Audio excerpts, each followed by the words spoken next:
Buenos días a todos. Espera un momentito. Ya espera que hay gente que tengo que admitir. Y Raquel Hola. tiene el micrófono, Dos. eso es importante. Espera, sí.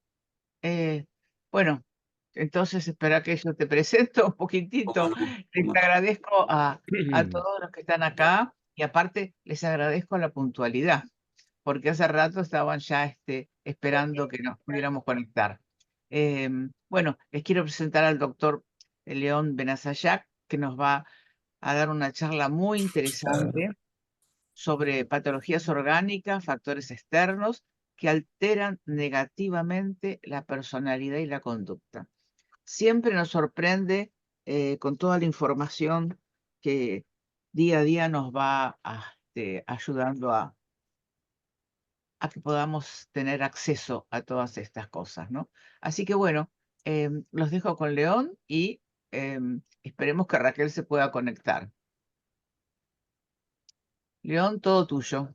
Gracias. Bueno, pone la imagen mía, ahí está. Bueno, buenos días. Gracias por estar. A ver, ahora estamos.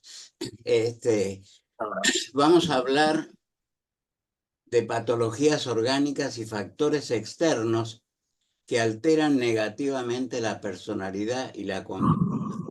Antes que nada, quiero agradecer a las doctoras Raquel Ferrazano, hay interferencia, Raquel Ferrazano de Solvay y Susana Buscaglia, que me han ayudado y ayudan permanentemente en estas charlas que podemos dar. Hola, Sí. gracias, León. Perdón, recién puedo arreglar el micrófono. Bueno, Orgullosa de tenerte acá. Orgullosa de tenerte acá. Bueno, muy bien. El aparato psíquico y el aparato físico constituyen una unidad en equilibrio. Son como el yin y el yang, tomando la imagen del yoga, son inseparables y dependientes. Esta unidad se rompe cuando hay un exceso de estímulo que satura la parte orgánica o la parte emocional, y entonces recurre al otro aparato. O sea, las agresiones pueden surgir desde adentro o desde afuera. Y vamos a ver numerosos ejemplos en ambos sentidos. El temario que vamos a tratar es el de un par de pacientes en primer término, después algunos síndromes que son muy interesantes porque muestran una alteración emocional que tienen una causa orgánica. Y luego una cosa fantástica en el sentido de ser algo extraordinario, es el nuevo manual de enfermedades mentales, que es el DSM-5. Es realmente insólito y ustedes lo van a ver. El título que yo le puse a ese apartado se llama Invención de enfermedades. Luego veremos, todo muy brevemente, los tumores cerebrales que empiezan por dar manifestaciones orgánicas, diversas infecciones o parásitos, todos los cuales se agrupan en la denominación de TORCH, los medicamentos que luego van a dar manifestaciones emocionales y orgánicas, y una miscelánea, todo muy brevemente para dejar lugar a la presentación, el que sigue, a los comentarios que es necesario. Inventar enfermedades daña la personalidad y el cuerpo. De la emoción al cuerpo, esto viene muy a cuento de lo que vamos a ver con el manual de diagnóstico, que es el que rige nuestra vida sanitaria y que rige en todo lo que es el mundo occidental. Todo lo que se trata de la salud pública está manejado por eso. Uno de los temas que no vamos a tratar y que quiero dejar en claro es el de la vacuna, porque es un tema muy complejo que alguien que es una experta, que es la doctora Raquel Ferrazano de Solvay, es la que debería tratarlo en algún momento. El siguiente. Vamos a mostrar un caso real, lamentable, donde una reeducadora excelente que yo conocía personalmente, Lucía, una mujer adulta, es sometida a una cirugía. 3 días después presenta malestar generalizado, poca fiebre, angustia, mucha angustia, inquietud, cefalea, dolores difusos. Esto es interpretado médicamente en forma errónea y primitiva como conducta histérica, lo cual es lamentable, esa vieja e inadecuada denominación. El cuadro clínicamente sigue su curso y se agrava, y lo que se encuentra es una septicemia que da cuenta de la vida de la paciente. Es decir, un cuadro clínico que fue interpretado en el posoperatorio como manifestaciones histéricas, que era una septicemia. Y ahora vamos a presentar otro caso que es un ejemplo de lo que ocurre constantemente y que es lamentable, que es un chico de 7 años, disperso, desatento, inquieto. Le dicen que en un examen que tiene signos de organicidad con el test de Bender.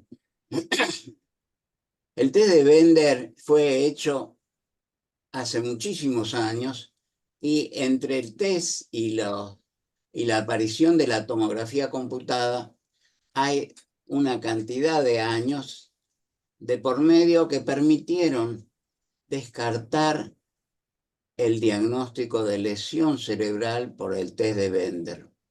Esto hay que tenerlo en cuenta para ser más limitado en ese sentido.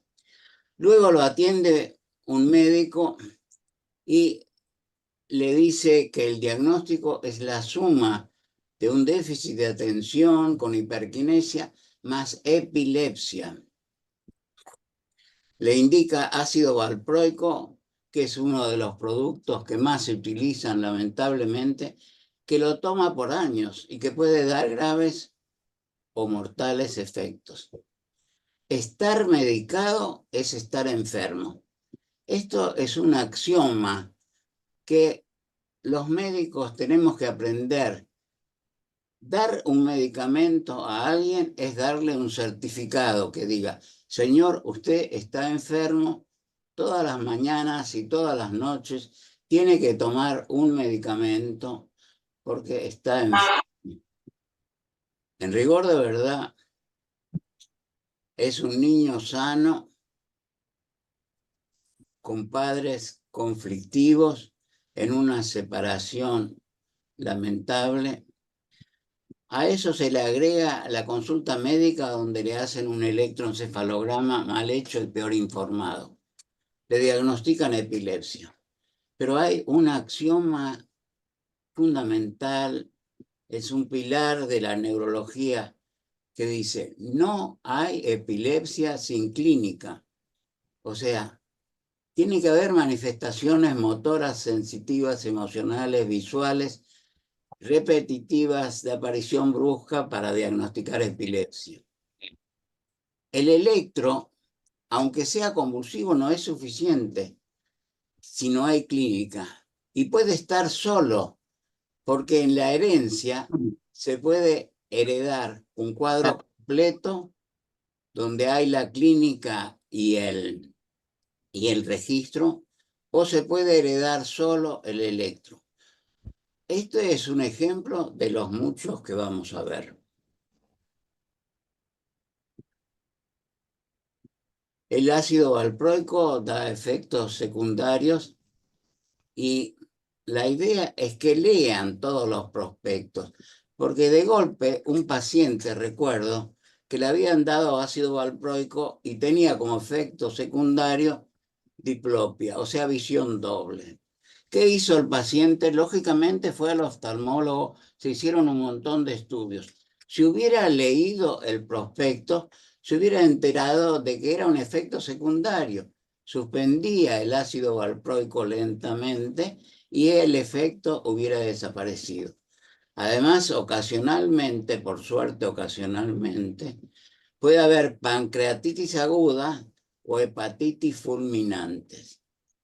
El 40% de los pacientes que toman esta medicación tienen enzimas alteradas en las transaminasas en sus análisis de laboratorio. Para los niños, cualquier dosis de este medicamento es tóxica. Esto lo dice Gullman y Gilman. Este señor, con cara tan risueña, es un maligno, para llamarlo de alguna manera. Es el inventor del llamado déficit de atención, ADD, ADHD, Attentional Deficit Disorder. Y él dice, cuando se está por morir, se le da por reflexionar después de haber juntado montañas de dinero a costa de la salud de millones de chicos. Lo que debería hacer un psiquiatra infantil es tratar de establecer las razones psicosociales que pueden provocar determinadas conductas. Un proceso que lleva tiempo, por lo que prescribir una pastilla contra el TDAH, el trastorno por déficit de atención e hiperquinesia, es mucho más rápido. Esta es la confesión del doctor Leon Eisenberg, autor de la denominación TDAH o ADD. La Comisión Ciudadana de Derechos Humanos en México estableció a través de sus campañas que era necesario concientizar y prevenir a la salud para desenmascarar y denunciar el fraude masivo del déficit de atención o ADD. Esto es algo insólito.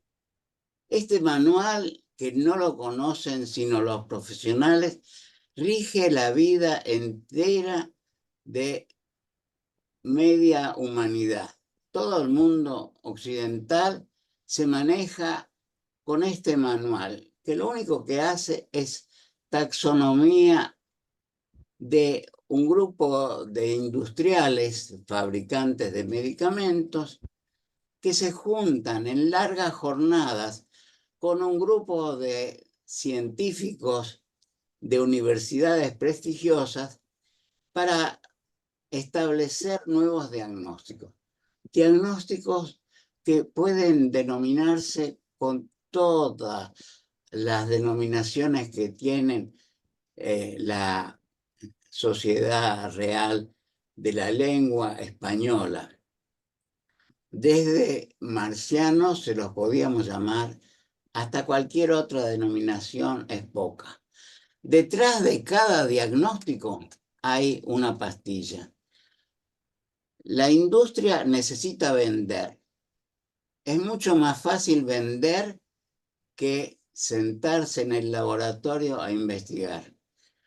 Hay más de 300 diagnósticos en estos manuales y los últimos son realmente increíbles. Yo nunca estudié en medicina, pero esto que ahora parece una aberración, en el futuro estoy seguro que los médicos y los profesores y los ministros y las naciones lo van a aceptar como normal, porque estas normas vienen muy aceitadas y muy organizadas.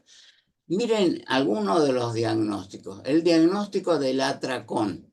Esto implica que un 6% más de la población va a tomar medicamentos. El diagnóstico de la relación social desinhibida. Me cuesta decirlo, pero cualquiera de nosotros estaría en alguno de esos dos diagnósticos. Ese diagnóstico de relación social desinhibida se lo aplica a los que son demasiado familiares con extraños. Es insólito el nivel de invasión que hace este manual en la vida de la gente. El diagnóstico de adaptación, el diagnóstico de desregulación destructiva del estado de ánimo, de disfórico premenstrual. Como las mujeres tienen un organismo más complejo que los hombres, son fácilmente ubicadas como posibles personas a medicar, porque el objeto es medicar los sanos, como dijo un funcionario, además de los enfermos. El diagnóstico de neurocognitivo menor. Este manual lo tienen todas las obras sociales, las prepagas, los ministerios alrededor del mundo occidental. Y cada patología, entre comillas, que inventan, tiene un número. Entonces el profesional pone el número del diagnóstico y con esta aberración el laboratorio, la farmacia, le entrega un medicamento. Esto es realmente insólito. ¿Quién no se ha hecho un atracón alguna vez en su vida? El 6% de la población va a aumentarse a las arcas de los laboratorios. Lo mismo ocurrió cuando bajaron el nivel del colesterol, que es un invento extraordinario. Cuando yo hice la facultad de medicina, el colesterol normal era 240, 230, bajó a 220, bajó a 200, ahora quieren que sea menos.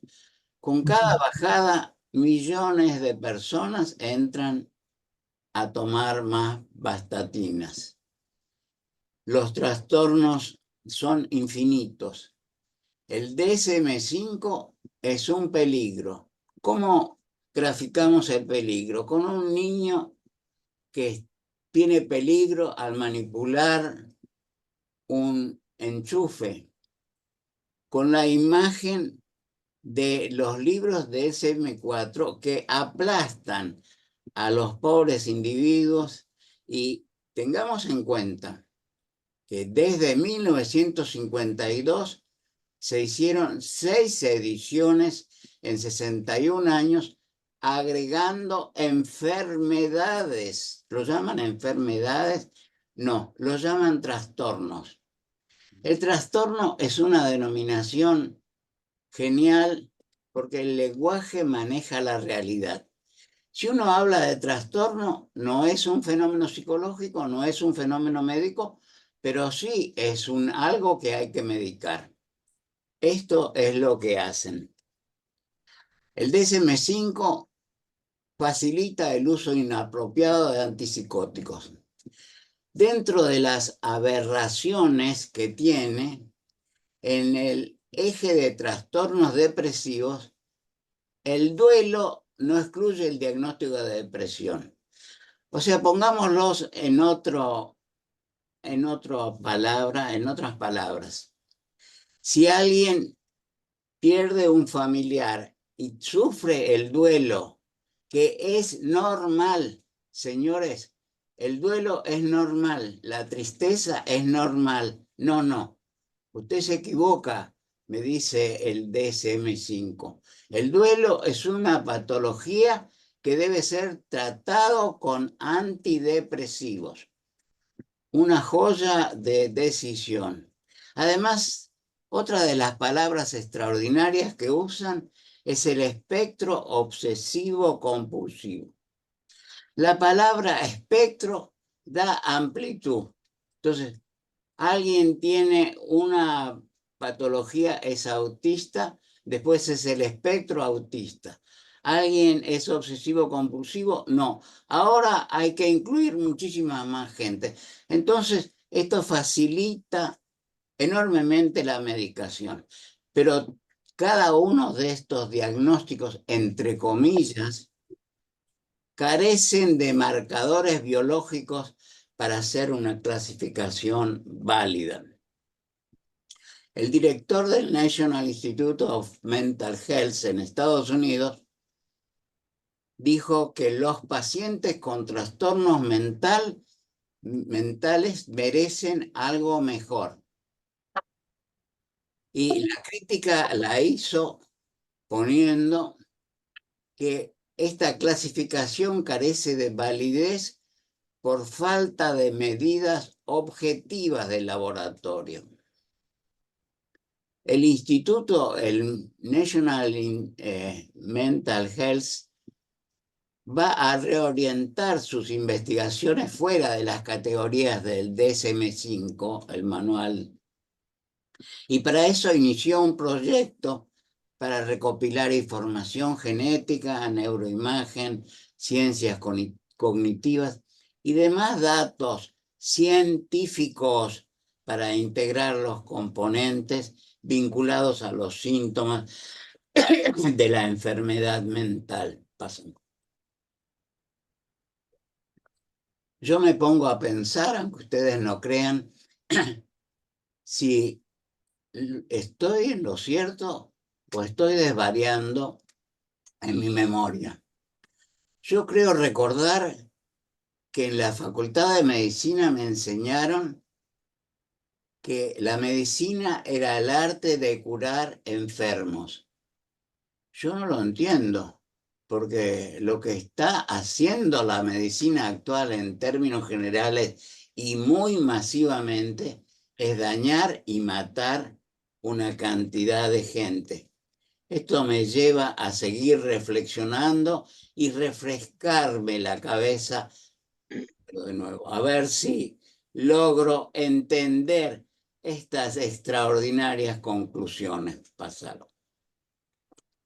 Vamos a ver algunos síndromes brevemente neurológicos, como el síndrome de Anton. Resulta que de golpe un paciente pierde la visión porque tiene una lesión en la corteza occipital. Sin embargo, lo niega. Niega perder la visión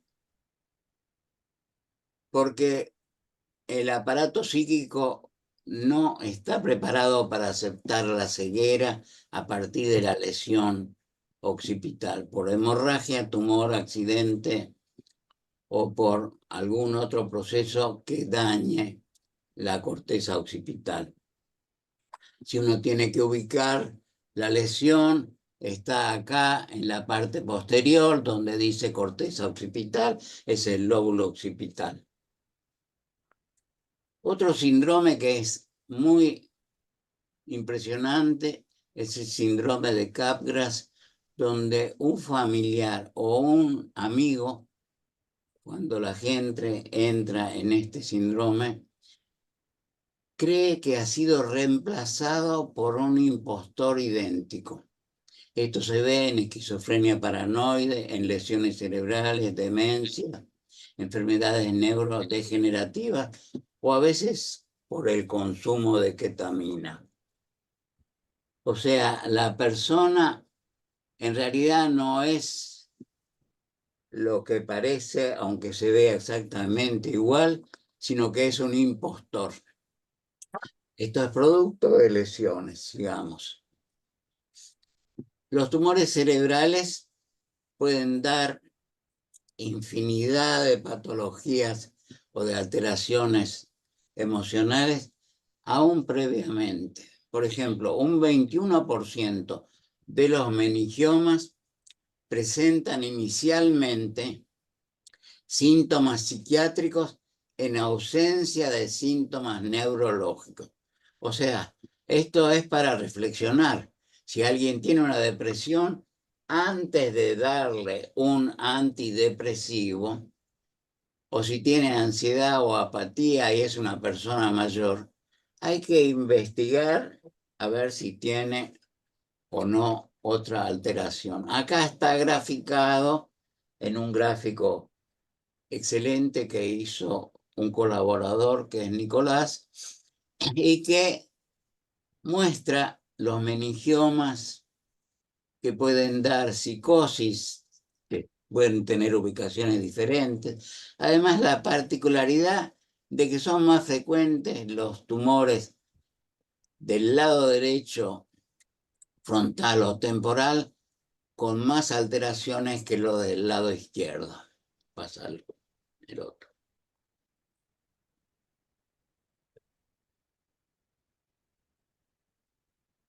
Otras alteraciones son lo que se llama la investigación del TORCH, que es citomegalovirus, toxo, rubiola, herpes. En general, las afecciones de estos agentes que son virus o parásitos pueden producir alteraciones cuando hay un descenso de la inmunidad. Y es un riesgo para el desarrollo de trastornos mentales. Aumenta la posibilidad de suicidios, esquizofrenia, alteraciones de conducta. Si una mujer tiene anticuerpos de toxoplasmosis positivos, quiere decir que la infección es antigua y el bebé no tiene peligro de infectarse. Lo mismo ocurre con el síndrome de rubiola congénita, que puede producir muerte del feto, sordera, microcefalia. El citomegalovirus también, el problema son las personas con sistema inmunitario debilitado, que entonces dan fatiga, falta de apetito, dolores musculares, pueden llegar a dar en casos infrecuentes encefalitis. Los bebés infectados con citomegalovirus en el embarazo pueden dar aborto, prematurez y muerte.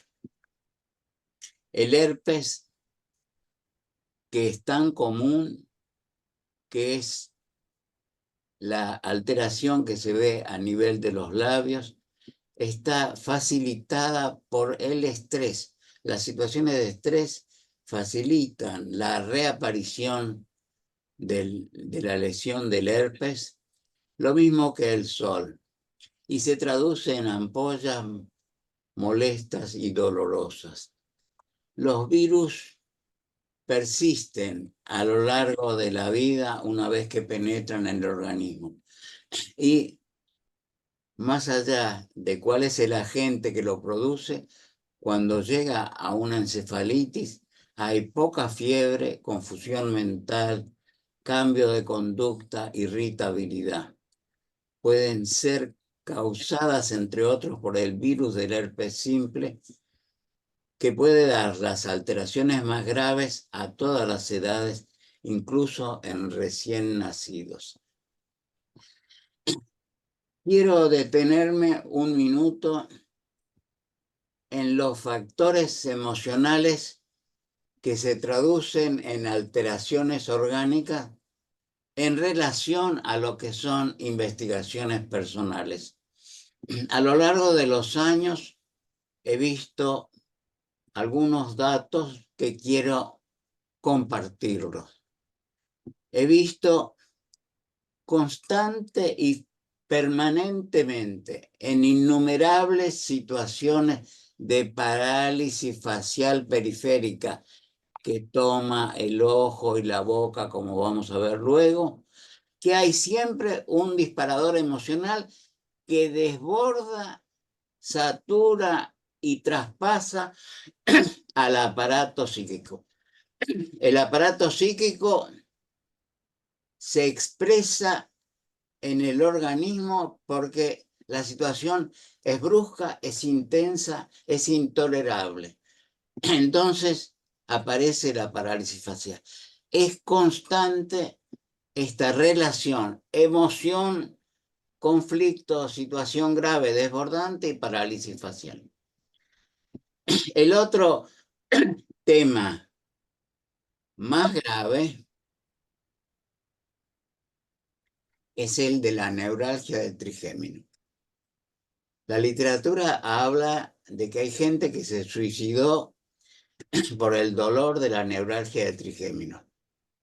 Realmente un dolor terrible, insoportable, que ocurre por agresiones emocionales desbordantes que se traducen en una neuralgia del nervio trigémino y que esto no está mencionado en la literatura. Cuando uno busca infinita literatura, que ahora es más fácil, yo nunca lo vi mencionado.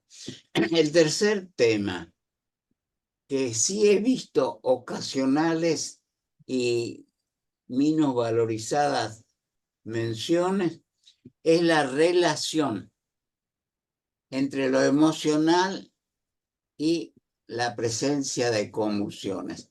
La mayor parte de las convulsiones, la mayor parte, son activadas, mantenidas y controladas según la evolución de la situación emocional. O sea, si uno trata los problemas emocionales junto con los problemas neurológicos, en este caso fundamental, la evolución es muy positiva. Una aclaración. La escuela psicológica norteamericana para tratar epilepsias es, en mi opinión, malísima.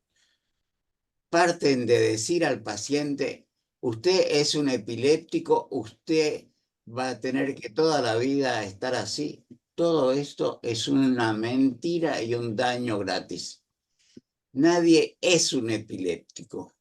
La gente tiene una convulsión. Ramón tiene convulsiones, pero Ramón no es un ente epiléptico. Ramón es una persona que sufre, siente, crea, destruye, progresa, comparte. Ramón tiene el agregado de convulsiones y es curable en la medida que se atiendan ambos factores. Bajemos la... por favor, cierren los micrófonos porque molesta. Acá tenemos una parálisis facial periférica. La dificultad en el lado derecho para cerrar el ojo que obliga a la necesidad de mantener el cuidado con lágrimas artificiales, la boca desviada. Todo esto ocurre, en mi experiencia, en función de situaciones emocionales bruscas y tiene una evolución muy positiva si uno atiende la totalidad de este aspecto. Numerosos medicamentos tienen alteraciones emocionales. Lean el prospecto. Resulto rutinario, molesto, repitiendo, pero todo es poco frente a la necesidad de hacerlo. Los corticoides usados continuamente producen cambios en la personalidad. En los corticoides hay que tener cuidado porque pueden haber euforia, alteración del patrón de sueño, depresión, incluso peligro de suicidio. Cuando las situaciones por la intensidad y duración de tratamiento es muy grande, aparece lo que se llama el síndrome de Cushing, con depresión, ansiedad y una cantidad de problemas biológicos como aumento de presión arterial, osteoporosis, etcétera, etcétera. Cosa que hay que tener en cuenta leyendo el prospecto. Un dato que es importante, la FDA muestra una serie de productos que en Estados Unidos tienen una etiqueta negra, del Black Box Warning. O sea, la etiqueta negra de los medicamentos advierte a los usuarios, a los pacientes, que ese medicamento tiene la posibilidad de producir efectos secundarios graves o mortales. Esto incluye a la mayoría, 90%, de los antidepresivos, antipsicóticos y antiepilépticos. Esto hace que en la actualidad tengamos un problema muy importante, porque ninguno de estos productos en los países del mundo occidental, incluidos el nuestro, tienen la etiqueta. Cuando sale de Estados Unidos, por arte de magia, desaparece la etiqueta del medicamento. Qué extraño, ¿no?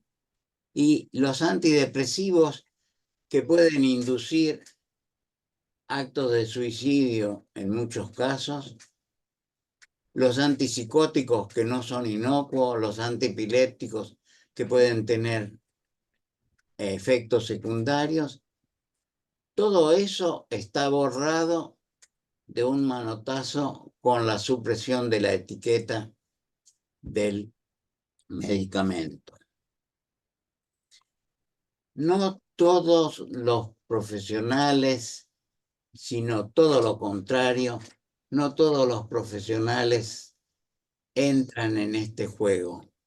Hay muchísimos a nivel mundial, local, y hubo, por ejemplo, en dermatología, un distinguido profesor, el doctor Biglioglia, que explicaba que la piel es la pantalla donde se concretizan las emociones no elaboradas.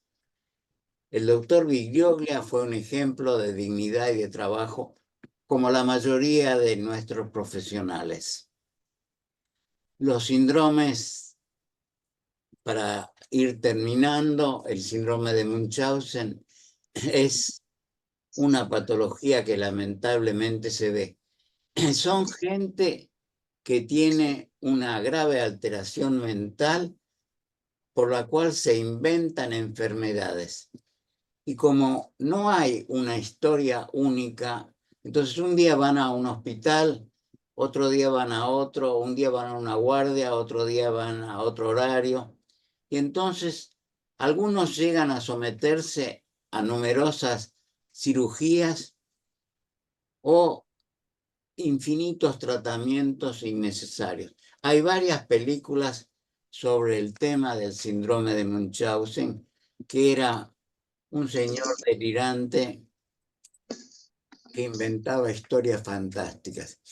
Hay una variedad lamentable del síndrome de Munchausen, que es la agresión del padre a los hijos o de los hijos a los padres. Esto último se ha visto recientemente. Yo recuerdo haber visto un paciente en el Hospital de Niños de San Justo, un niño de 7 años, en el cual llamaba la atención la asociación muy rara de crisis convulsivas y salivación abundante, unido al hecho extraordinario de que la madre venía al hospital cada día vestida como quien va a una fiesta. La resistencia al tratamiento, la agravación del cuadro, nos llevó a la consulta toxicológica, que encontró que estaba intoxicado el chico por órgano fosforado, que era un pesticida producto del envenenamiento que la madre estaba haciendo a su hijo. Por eso, en todas las guardias se tiene en cuenta la posibilidad de un maltrato infantil cuando viene un chico con un hematoma o la posibilidad de que agreguen sangre a la orina, a las heces, la posibilidad de sacarle alimento, calentar termómetros, inventar datos de laboratorio o dar medicamentos para provocar vómitos o diarrea. Para terminar, bueno, acá hay una lista que no la voy a leer, donde habla de infinidad de alteraciones orgánicas que pueden dar inicialmente ansiedad, depresión o en su persistencia a menor nivel intelectual, alteraciones cromosómicas o genéticas. El déficit de oxigenación genera confusión. Cuando hay alteraciones de conducta y de comprensión por la anoxia de parto que deja, la anemia, la cardiopatía, alteraciones endocrinas, hipotiroidismo, diabetes, otras ACV, apneas, etcétera, etcétera. Tratemos de dejar un futuro mejor a nuestros descendientes. Por eso puse esta divina nieta. Gracias por su atención. Susana y Bueno, Raquel. Bueno, vamos ahora a escuchar un poco, maravilloso realmente, ¿no? muchas gracias, León. Vamos a ver si quieren hacer preguntas. Abren su Yo micrófono. quería decir algo para que no genere confusión. No sé si me escuchan. Sí, sí. Bueno, nosotros cuando entrenamos en terapia avanzada, insistimos mucho en los diagnósticos. Y yo suelo decir al mismo tiempo que el diagnóstico es muy importante, pero al mismo tiempo no nos sirve para nada. Donde acá estamos apoyando todo lo que León estuvo explicando. Es importante porque, a ver, nos va a dar la profundidad del trastorno emocional de la persona. Entonces, nos sirve para eso, porque no es lo mismo una esquizofrenia, por ejemplo, que una fobia a las cucarachas. Pero de todas maneras, cuando nosotros vamos a abordar el tratamiento de ese paciente, dejamos el diagnóstico a un costado y ya sabemos a través de los síntomas que presenta cuáles son las situaciones que tenemos que abordar y reprocesar con nuestras técnicas. Entonces, para que no se genere confusión al decir que el diagnóstico es muy importante y no contradiga lo que dice León, porque al mismo tiempo no nos sirve, después no nos sirve para nada. Solo nos da una idea de la profundidad del daño emocional o psicológico que la persona puede tener. Bueno, quería aclarar eso para que no haya malos entendidos o contradicciones. Ok. Si alguien tiene una pregunta, que levante la mano y ahí, entonces, bueno. Ay, por favor, Hola. una pregunta, pero creo que aplaudí en vez de levantar la mano. Muy bien, adelante. Sí, dos preguntas en realidad. La primera es acerca del uso de los bloqueadores de fiebre, estos medicamentos que hacen bajar la fiebre, que lo recetan mucho. Quisiera saber los efectos secundarios. Estuve leyendo que eran malísimos, pero quisiera conocer tu opinión. Y la otra pregunta sería acerca del uso de terapias como el neurofeedback para trastornos mentales como depresión, trastorno bipolar, etcétera. Muchas gracias. Bueno, los medicamentos para bajar la fiebre y los analgésicos tienen la modalidad de que, dado en exceso, incrementan la sintomatología. O sea, a veces los analgésicos terminan produciendo fiebre como uno de los síntomas. La intoxicación da fiebre como uno de los síntomas y entonces agravan el exceso, agrava la patología que se quiere estudiar. Con respecto al tema de neurofeedback y todo la segunda parte, yo no voy a contestar porque escapa a mi área de trabajo. Sigamos. Yo podría decir algo, por favor. Ajá. La fiebre hasta cierto punto hay que dejarla porque mata los patógenos. Entonces 38 y medio, que se la aguante. Se sentirá un poco mal por la fiebre, pero acelera la curación de la enfermedad. Ahora ya, si pasa determinada cantidad, determinado, puede provocar convulsiones, pero bueno, eso es a ojo de buen cubero, digamos, cuando intervenir o no. En cuanto al neurofeedback, es útil porque el neurofeedback lo que hace es educar el cerebro a tener el ritmo cerebral correspondiente a cada situación. Beta en estados de vigilia, alfa en relajación, y en personas con trastornos del sueño les puede educar el cerebro para que puedan entrar en estados de ritmo cerebral muy lentos propios del dormir.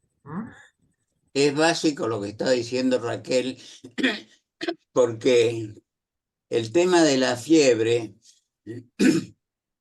fue estudiado hace muchos años y uno de los profesionales que se ganó el premio Nobel había demostrado los beneficios de la fiebre para combatir la infección. Entonces, controlar cuando aparece fiebre, no apabullar al paciente con exceso de medicación y regular ese aspecto. Gracias. Sí, Natalie quiere preguntar. No. ¿Quién? Guillermo. ¿Me escuchan? Sí, Sí. sí, te escuchamos.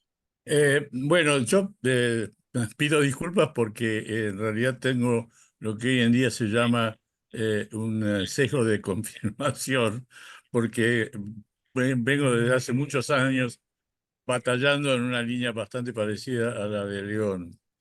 Y creo que el problema esencial es un problema epistemológico.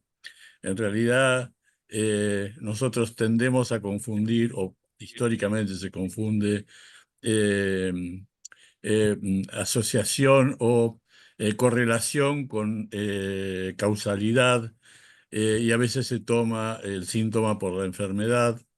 Y después también caemos en reduccionismos que son necesarios cuando un tema es extremadamente complejo, hay que partirlo, pero el asunto es que después hay que volver a rearmarlo. Y eso suele olvidarse. Entonces, un poco eso es lo difícil, y yo repetiría una frase que de alguna manera casi lo dijiste, que es que se puede aplicar a la medicina y prácticamente yo diría cualquier cosa, pero con la medicina es muy, muy gráfico, que es el difícil arte de llegar a conclusiones precisas a partir de premisas insuficientes y a veces falsas. ¿Verdad? Es todo, por eso es un arte y una ciencia, no es tan simple como eso. Y además estamos lidiando con un individuo único e irrepetible, que además es plástico, y está sumergido en un universo que está en constante cambio. Entonces, cuando se trata de categorizar o clasificar una enfermedad, ponerle límites, en realidad estamos haciendo una construcción, imponiendo un límite o un borde. Eso también es un tema a discutir. Y por eso, ¿qué pasa? Para no extenderme demasiado, yo diría que se ha llegado a la conclusión últimamente que la psiquiatría de las especialidades médicas es la menos avanzada, a pesar de que hoy en día tenemos la tomografía computada, la resonancia, todos los supuestos avances o realmente avances. A pesar de todo eso, cuando todo eso se puede aplicar a ese individuo único, irrepetible, que además tiene su biología y la cultura, se hace muy difícil clasificar con límites. Y en un intento de salvar esa situación, es cuando uno piensa en el DSM-5, que yo creo que ya realmente se debería quemar, pero el origen del DSM-5 en realidad fue para que de distintos lugares, distintos grupos, distintos investigadores hablaran un lenguaje común. Es decir, que cuando uno decía esquizofrenia, en realidad todos más o menos coincidían en sobre qué estaban hablando y en consecuencia qué resultados podía tener, qué cosas se podían hacer. Pero después se fue degradando y en nuestro país particularmente pasaron dos cosas muy graves. Una, que las obras sociales directamente no reconocen nada que no tenga un numerito del DSM, del último DSM, primer cosa. La segunda cosa es que a los estudiantes y a los residentes hoy en día están tomando el DSM casi como un texto. Entonces, como los educan en base a completar grillas, el DSM le favorece la grilla. Si uno toma un tema en que vos has trabajado mucho, León, que es el ADHD o el trastorno de atención con hiperquinesia, ¿verdad? Y uno mira, es un catálogo de síntomas, pero muy poco definidos, porque está frecuentemente inquieto, a veces inquieto, poco inquieto. Y cuando uno ve a estos chicos y le pregunta, bueno, ¿eso dónde lo hace? ¿Cuándo está inquieto? ¿Está con la madre, cuando está solo, cuando está con los amigos? Y empiezan las variantes. Y por último, quería decir que también tenemos un problema que es el problema de los niveles. Niveles en el sentido que arrancamos en la vieja neuropsiquiatría, que se basaba básicamente en la neuroanatomía macroscópica. Es decir, todo lo que podíamos hacer era cortar el cerebro puesto en formol. Aparece Cajal y ya digamos, recuerda poco en realidad en nuestro medio, porque todo el mundo piensa en la resonancia, etcétera. Y Cajal dice algo fundamental. Yo lo digo en broma porque muchas veces se dice que, o lo pienso por mis ancestros, que era muy gallego. Y entonces en un momento dado dijo, para entender el pensamiento hay que levantar la tapa de los sesos. Y la otra cosa que porque hace la doctrina neuronal, que es fundamental y que sigue vigente todo el día, a pesar de que ahora ya sabemos que prácticamente todas las células que están en el sistema nervioso tienen funciones muy parecidas a la neurona. La neurona ya no es solamente la reina, sino que está en una corte en la cual hay muchos, muchos que contribuyen.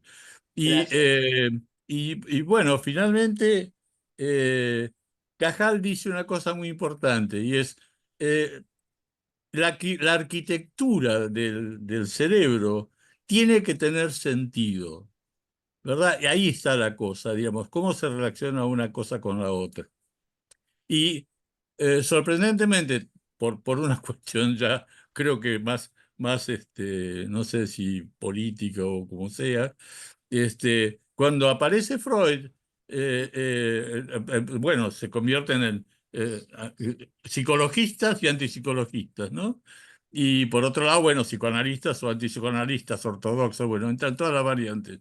Pero lo esencial es que se olvida que Freud escribe, lo deja inconcluso, pero después se publica como obra póstuma, el famoso tratado de una psicología para neurólogos.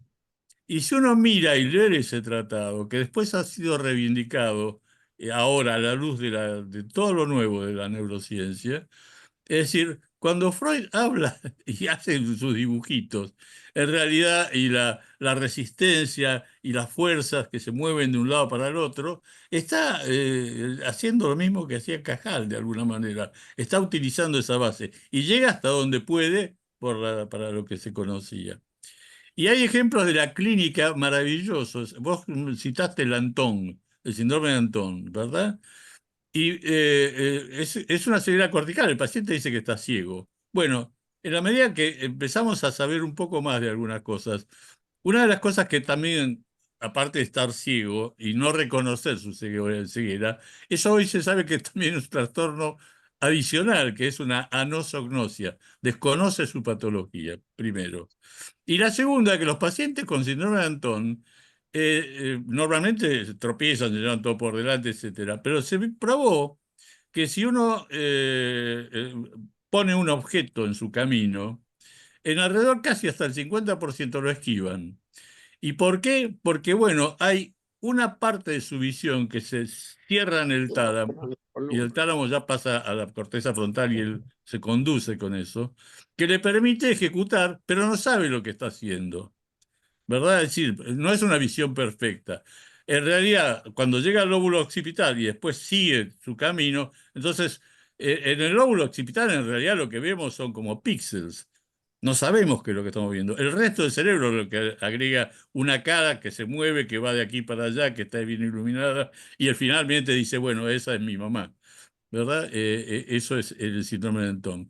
Y el Capgras es otra cosa interesantísima, porque los primeros que lo describieron, está en un Neurology publicado, le llamaban paramnesia reduplicativa, ¿no? Donde el sujeto tenía un trastorno de la memoria y entonces esa persona que realmente era su esposa, de pronto dice, no, no es mi esposa. Ahora, eso visto desde otra óptica, se le llama el síndrome del doble también, porque está en la literatura, ¿verdad?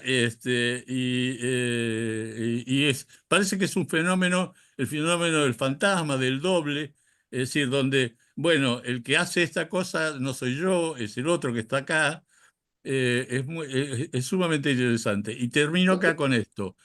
Cuando se publicó y se discutió todo esto del Capgras, hubo un estudio muy interesante en un servicio de neurología que decían, si viene un paciente con un Capgras, y en realidad generalmente viene acompañado por, el más común es por el cónyuge, ¿no?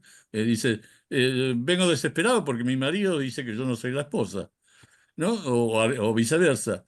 Y entonces dice, si el que está de guardia es un neurólogo, lo manda a hacerse una tomografía y piensa que tiene una lesión en el lóbulo parietal.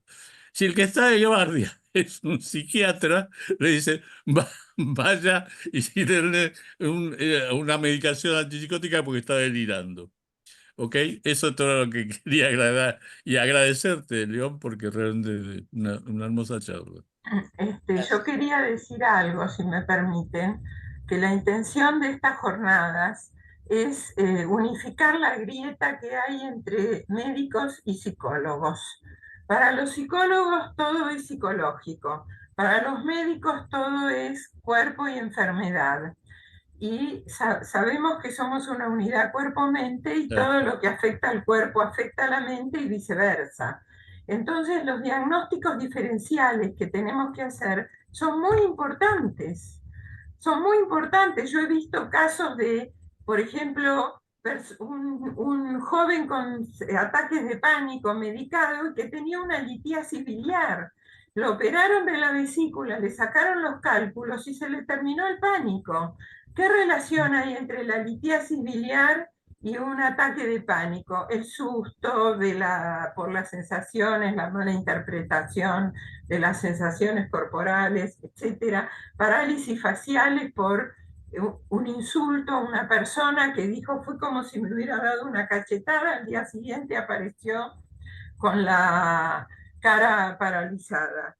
Entonces, esto que decía el doctor recién, y bueno, y que señaló León, es importantísimo, y estas jornadas nosotros las queremos hacer para empezar a unificar estos criterios y que no nos den gato por liebre, ¿no? Que nos comemos muchísimo. Ayer vi una chica de 20 y pico de años con 2 enfermedades autoinmunes que le aparecieron de golpe, un eritema nudoso y una miofascitis generalizada. Pregunten, ¿te vacunaron contra el COVID? Sí, 3 dosis. Ah, bueno, no tenía nada mental. La chica estudiosa, buena familia, no había bioshock. 2 autoinmunes así, 3 meses internada, corticoides hasta no sé dónde. Bueno, ok. Así que hay que preguntar. Viene una persona con ansiedad, irritabilidad, hay que preguntar.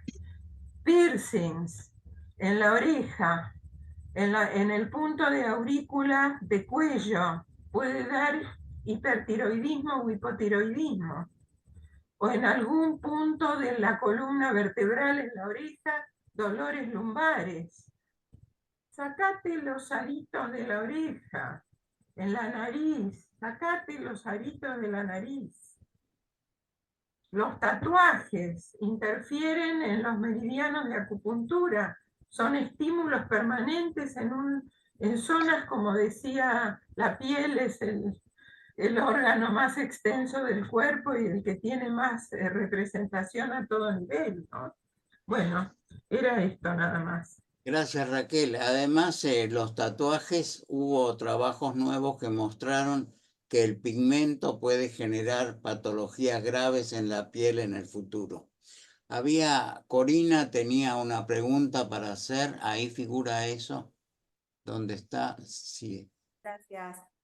Te hago una consulta, no me quedó muy claro para saber si lo podías extender. El tema de la toxoplasmosis, si una mujer que lo tenga le puede producir a ella consecuencias en su personalidad, y una vez que esté recesivo el virus, si también en los sucesivos embarazos No. afectaría a los bebés.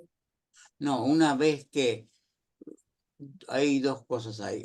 Una vez que uno tiene un parásito como el de la toxoplasmosis, eso puede producir una alteración importante en la persona cuando tiene las defensas bajas. Cuando tiene las defensas altas, la respuesta es muy limitada. Con respecto a los embarazos, bueno, se hace el TORCH, que es la toxoplasmosis, rubiola, herpes, se investiga en la embarazada. Cuando tienen antígenos positivos, quiere decir que ya tuvieron una infección vieja y están protegidos los fetos o embarazos. Y lo mismo ocurre con la rubiola, con la cual por eso cuando la mujer está protegida no tiene el feto peligro de alteraciones graves. ¿Qué requisito? No te entiendo. No, que un embarazo, si la persona está embarazada y está el virus. Cuando la agresión se produce durante el embarazo, Eso. ahí hay peligro de que el feto, sobre todo en los 3 primeros meses de embarazo, a partir de los 3 primeros meses ya la posibilidad de daño baja hasta desaparecer, porque el feto está más desarrollado, tiene más defensa, la infección es menos grave.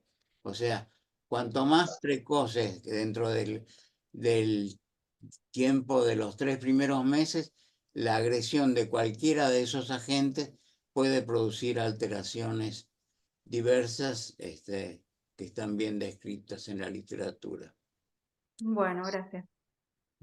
Si no Creo hay... que Natalie también quiere hacer otra pregunta. Yo quiero también. Adelante, Natalie, abrí tu micrófono.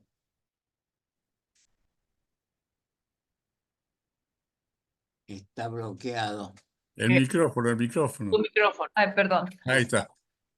Sí, nada más añadir también a estas cuestiones extrañas que uno le enferman, también las amalgamas de mercurio, ¿no? Que también es algo que se está descubriendo. Pero mi pregunta es acerca de los tatuajes. ¿Hay alguna manera de remediar los tatuajes del daño que ocasionaron o ya está? La experiencia de los profesionales que trabajan en estos temas, y de acuerdo a lo que uno ha leído, porque yo no tengo experiencia directa, lo que dicen es que es muy difícil reparar la piel y sacar los tatuajes. Cuanto más antiguos son y más extensos, más compleja es la tarea de los médicos que tienen que sacar los tatuajes. Lo que parece que está bien probado es el daño potencial que pueden llegar a dar cuando hay tatuajes extensos, pero en algunos casos. Lo que pasa que para sacar los tatuajes les tatúan encima el color de la piel. Entonces, sobre llovido mojado. Sí, No, pero, perdón, pero hay manera de quitarlos. Hay una manera más nueva que es con láser. En realidad, prácticamente es como un peeling de la piel que llega hasta las capas donde está la tintura y Que la después se regenera la piel, pero nunca sale del todo, es decir, siempre claro, algo queda. pero ya estás con el láser. A ver, se puede hacer acupuntura con láser. Por Vos supuesto. estimulás con Claro. el láser el punto de acupuntura y es como si le pusieras una agujita. Ya Sí, sí. estás otra vez estimulando y alterando un sistema eléctrico del cuerpo como es la circulación a través de los meridianos. Bueno, una cosa que vale la pena agregar también, que así como ahora digamos, siempre fue sabido, digamos, que la piel de alguna manera era un órgano más, que era la puerta de entrada, es decir, donde estamos de alguna manera conectados con el exterior. Yo creo que también ¿Querés hay que quesito? recapacitar que hay más ¿Quesito? órganos de los sentidos de los Niñata. que nosotros pensábamos siempre. Es decir, toda digamos, lo que antes le llamábamos sensibilidad profunda, la aparición del esquema corporal, es decir, que no es lo mismo que la imagen corporal, pero digamos, existe. Y hoy en día, además, está, digamos, ya está en boga y está bastante sabido, si bien por ahí se lo sobreutiliza, la idea de que el aparato digestivo también tiene neuronas, eso hoy le llaman el segundo cerebro. El Y el cerebro. cerebelo, que siempre pensábamos que tenía que ver con el equilibrio y la precisión, hoy también sabemos que tiene que ver, si bien controla el movimiento, también parece que controla el movimiento de las ideas. Controla Con la lo cual ya no es solamente un órgano del movimiento físico, sino que también tiene impacto en nuestras conductas, en nuestros aspectos psicológicos, ¿no? pero más que la piel, el órgano más importante como entrada de las patologías es el aparato digestivo. Por eso, claro. Y con la microbiota, ahora toda esta historia. Que es así lo es. que en el herido diagnóstico, lo primero que se mira alrededor de la pupila es el colon, y Claro. si eso está coloreado, quiere decir que hay un colon intoxicado. Es lo primero que se mira. Lo que dice Raquel es importante en función del aparato digestivo en el cual se encontraron benzodiazepinas y se lo llama el segundo cerebro. Si no hay más preguntas ni Sí, comentarios, tengo dos preguntas, ¿podría? bien, Mi nombre es la Carlos. Yo última. después tengo un comentario, lo que pasa es que no me sale de la mano para alzarla. Yo quisiera preguntar cuando hablaste del black box warning, no me quedó claro después de que el medicamento es que sale de Estados Unidos a otro país y deja de tener tantos efectos secundarios o en otros países lo fabrican de diferente manera para aclarar esa parte. No. El tema es muy claro. En Estados Unidos se hace la Ritalina. La Ritalina, los antidepresivos, la mayor parte de los productos que usamos en la Argentina y en el mundo, allá en Estados Unidos, tienen una etiqueta adosada al producto. O sea, tiene el producto y acá encima una etiqueta que es una etiqueta negra, por eso se llama Black Box Warning, que es etiqueta negra de prevención. El mismo producto, yo lo puedo decir con conocimiento porque trabajé en la industria farmacéutica, el mismo producto con total identidad lo repican en todos los países. O sea, cuando hay variaciones de solventes o de algún elemento pueden haber alteraciones, pero el mismo producto es hecho en la Argentina, la misma Ritalina. Lo que pasa es que sale la misma Ritalina sin la etiqueta de advertencia. Le sacan la etiqueta. Entonces, esto es totalmente aberrante ¿Por qué tienen que sacar la etiqueta de peligro? Porque por razones comerciales, porque todo lo demás es un delirio. Le sacan la etiqueta y lo venden más fácil y más tranquilamente a todo el mundo. O sea, esto ocurre en todos lados. Cuando yo intenté inútilmente, a través de los medios o de algún elemento, que se hablara del tema, nadie me dio ni 5 de pelota. O sea, es mal visto, es poco político cuestionar determinadas cosas que hacen al fundamento del vínculo comercial internacional. En la Argentina tuvimos y tenemos médicos gloriosos y extraordinarios, pero también tenemos ejemplos muy dolorosos como fue el de el doctor Ilia, distinguidísimo médico presidente, y el doctor Oñatibia, ministro de Salud Pública. ¿Qué pasó? Que ellos pretendieron absurdamente, ingenuamente, modificar los criterios de los medicamentos, fabricarlos acá y poner límites al royalty, etcétera, etcétera. 2 días después, un golpe de Estado los tiró abajo. Esto habla de la dimensión extraordinaria del tema medicamento. Está a la altura de la fábrica de armas y de las drogas. O sea, no es un medicamento, no es un motor económico menor, es un motor extraordinario. Ok, gracias. La segunda pregunta que tengo es, en un artículo que estaba leyendo acerca de la programación neurolingüística, me llamó la atención cuando se decía que el 95% de los pacientes que van a una guardia es más que todo presentando, no tiene presentaciones emocionales basadas a estas creencias negativas o estos causas que están en el inconsciente que están proyectando una enfermedad psicosomática. ¿Qué sabe de eso si tiene información? No, no me queda del todo claro la pregunta.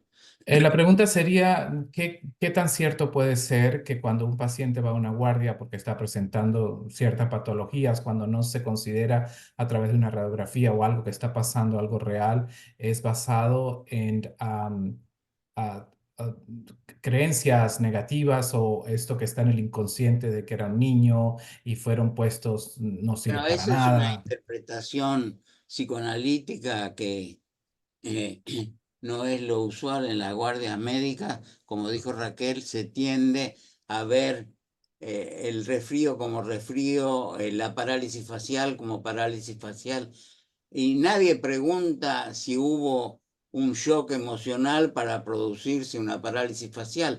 Esto es 100% cierto, yo lo he visto 1000 veces. Peor aún es en la neuralgia del trigémino, que es terrible y que un gran impacto emocional la dispara. O sea, la guardia médica está preparada para tomar reflejos, a duras penas hacer un fondo de ojo o pedir estudios. O sea, la pauperización de la profesión médica, que fue consensuada y organizada a través de las sociedades modernas, lleva a que el médico gane cada vez menos, se ocupe cada vez más de hacer números y pedir estudios antes de revisar al paciente. O sea, este es el desarrollo de la sociedad actual, lamentablemente. Lo más paradójico es ahora la telemedicina, que te atienden por Zoom. Sí, No claro. tocan al paciente, pero ni nada. No palpan, no saben palpar un hígado, un vaso, No, no claro. saben ocultar un pulmón, no saben hacer nada.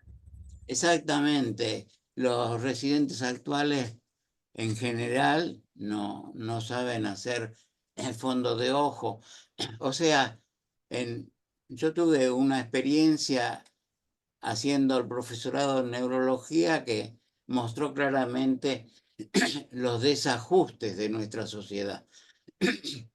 Cómo existía y existe el falso y aberrante criterio de que para dar más oportunidad a todo el mundo hay que sacar el examen de ingreso. Esa es una idea falsa, negativa, y es una idea tramposa y engañosa, ocurre lo siguiente. Resulta que en las primeras camadas de alumnos que yo atendía como profesor de neurología, el alumno que venía a dar el examen tenía con uno de los dos profesores que había en cada mesa, con uno de nosotros, tenía que hacer el examen práctico. Toma los reflejos, revisar a un paciente en el hospital. El segundo le tomaba teórico. Bueno, muy bien. Como la masividad inmoral de los criterios para sacar el examen de ingreso a la facultad y además el aumento de la población llevó a que innumerables camadas de estudiantes de medicina, 20.000, 25, etcétera, repitieran el examen a los enfermos y había que limitarlo porque estábamos dañando a los enfermos. Entonces el titular dijo, bueno, muchachos, a partir de ahora ustedes toman uno teórico y otro teórico.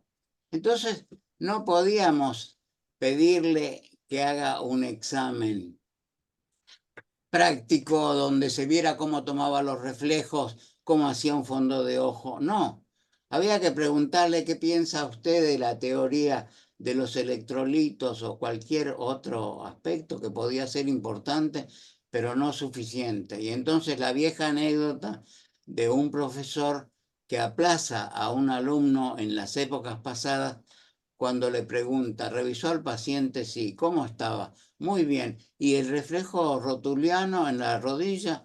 Totalmente muy bien. Está aplazado, saca las sábanas. El paciente no tenía rodillas porque estaba amputado. Entonces, la realidad es esa.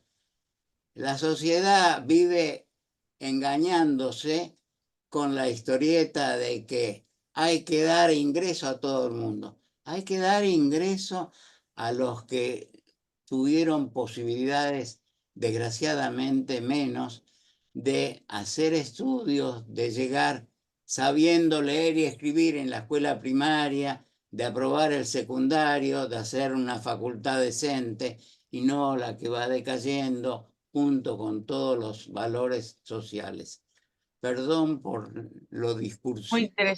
Muy interesante porque nos estás mostrando una nueva realidad, ¿no es cierto? Que los que trabajamos en la clínica lo vemos muchas veces, como decía Raquel, gente que viene con diagnósticos muy extraños y de repente en 2 sesiones ya el paciente le desaparecieron los síntomas, todo está bien, ¿no? Pero bueno, súper interesante esta puesta al día con todas estas definiciones y aclaraciones. Te agradecemos muchísimo, León. Gracias a todos los participantes, gracias a Raquel, a Susana y a todos. Un abrazo. Cerramos la sesión. Va a estar seguramente en el mes que viene nos vemos con otra presentación que ya anunciaremos. Muy bien. Esta charla seguramente estará en la página de Raquel, en la de Susana y en la mía. Un abrazo y gracias a todos. Muchas gracias. Gracias a vos. Gracias. Gracias. Yes.